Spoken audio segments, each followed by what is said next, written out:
পায়ে হাত রেখে বলি ফিরিয়া যা, মাওলার ধরা বড় কঠিন।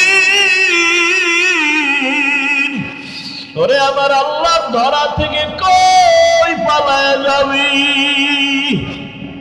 দুইটা পায়ে হাত রেখে বলি মানুষ হওয়ার চেষ্টা করো রে বাবা। রসুলের আদর্শ ছাড়া কোনোদিন মানুষ হওয়া যায় না। মক্কার চরিত্রহীন মানুষগুলো শুধু রসুলের আদর্শের কারণে জান্নাতের সুসংবাদ পেলেন। নবীর আদর্শের কারণে বেলালের মতো কত কালো মানুষ দামি হয়ে গেল।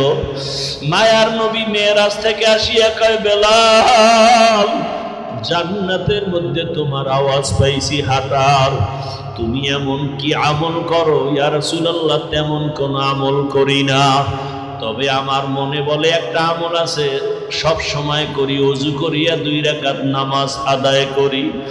বেলালের মতো কত কালো মানুষ এত কষ্ট জীবনে সহ্য করছে, তারপর আমার আল্লাহকে ভুলে নাই। ও যুবক বাবা, শুধু একটা কথা অন্তরকে বুঝাইও যে তোমার মতো জেনারেল লাইনের যুবকেরা যদি গাড়ি চালায়, চাকরি করে, ব্যবসা করে, লেখাপড়া করে, নামাজ পড়ে, তোমার সমস্যাটা কোথায়? এখনো তওবা করো, মনে মনে আল্লাহকে ডাকো, আর বলো ডাক্তার হও, ইঞ্জিনিয়ার যাই হও না কেন, আদর্শওয়ালা মানুষ হইও, আদর্শবান ডাক্তার, আদর্শবান ইঞ্জিনিয়ার হও।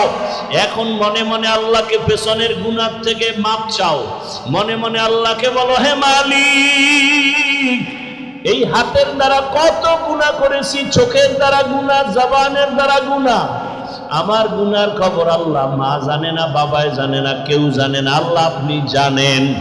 আমার অন্যায়ের খবর আমার আপনজন জানলে কেউ কাছে রাখতো না, আল্লাহ আপনি জানিয়াও কত দয়া করছেন, রাগ করে খানা বন্ধ করেন নাই, আমার গুনার কারণে আপনি রাগ করিয়া পানি বন্ধ করেন নাই, বরং আপনি বারবার আমাদের ডাকছেন তওবা করার জন্য।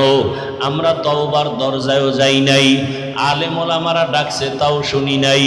আজকে থেকে তৈরি হয়েছি মাওলা, আর গুনাহ করব না, আর দাড়ি কাটবো না, নামাজ ছাড়বো না, বেপর্দায় চলবো না, মা বাবার সাথে বেয়াদবি করব না, শিক্ষকের সাথে বেয়াদবি করব না, ওলামায়ে কেরামের পরামর্শ নিয়া, নবীর তরিকা মানিয়া, আদর্শ মানিয়া মরণ পর্যন্ত চলবো।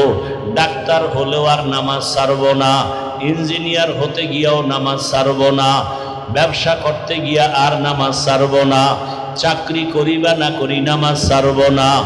অন্তর থেকে যদি মাওলাকে তওবার নিয়তে বলা যায়, আল্লাহ দরজা খুলে দিবেন, ফিরাইয়া দিবেন না। তবে এটাও সত্য কথা, বয়ানের শুরুতেই বলছিলাম, আবু জাহাল নবীরে দেখলো, 13 বছর বয়ান শুনিয়াও কালেমা কপালে আসে নাই। আর ওমরের মতো বান্দা 27 বছরে নবীকে জবাই করতে গিয়া কালেমাওয়ালা হয়ে গেছে। এখন ওমরের অনেক সম্মান। ও আমার যুবক বাবারা, জানি না এখানে কার কপালটা ওমরের মতো কবুল হয়ে যাবে, আর কার কপালটা আবু জাহালের মতো পুড়িয়া যাবে জানি না।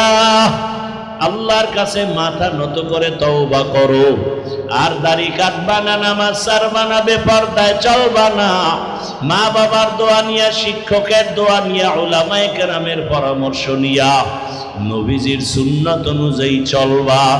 যাদের খাঁটি তওবার নিয়ত আছে, আল্লাহকে বলো, আল্লাহ তওবাওয়ালা জিন্দেগি দান করেন, তওবার উপরে মজবুত হইয়া চলার তৌফিক দান করেন, আমিন।